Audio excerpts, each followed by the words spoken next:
Hi friends, in this video, we are going to see a basic quick analysis of JSW Steel Limited. The company was formerly known as Jindal Vijayanagar Steel Limited and changed its name to JSW Steel Limited in June 2005. JSW Steel Limited was founded in 1982 and is based in Mumbai.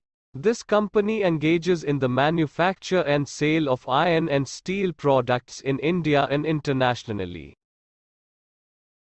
The company provides hot-rolled and cold-rolled coils, as well as galvanized, Galvalume, color-coated products, TMT bars, wire rods, and special alloy steel products. Its products are used in automotive, general engineering, machinery and construction applications.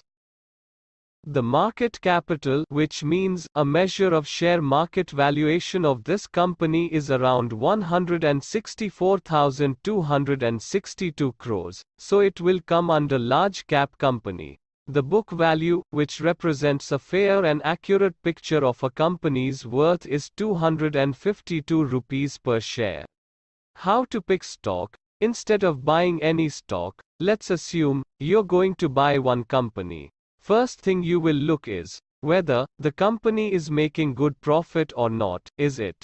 The compounded net profit growth of this company over last 10 years was 16%, 5 years it was 48%, 3 years it was 8% and over last 12 months it was 1254%.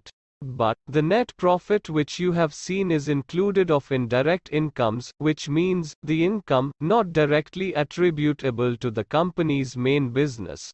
Also, company can show their net income as high by avoid giving dividend. Also, net profit may impacted at that particular year due to government may reduced or increased the taxes. So the net income is purely incidental.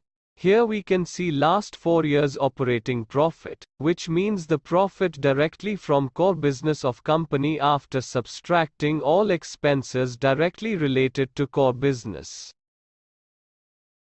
Just assume you had bought something for 100 rupees 2 years ago, but the price of same thing is maybe 110 rupees now because of increase in inflation rate. Inflation rate is overall increase in prices or the increase in the cost of living in a country. So sometimes the increase in operating profit of company may be because of only the increase in inflation also.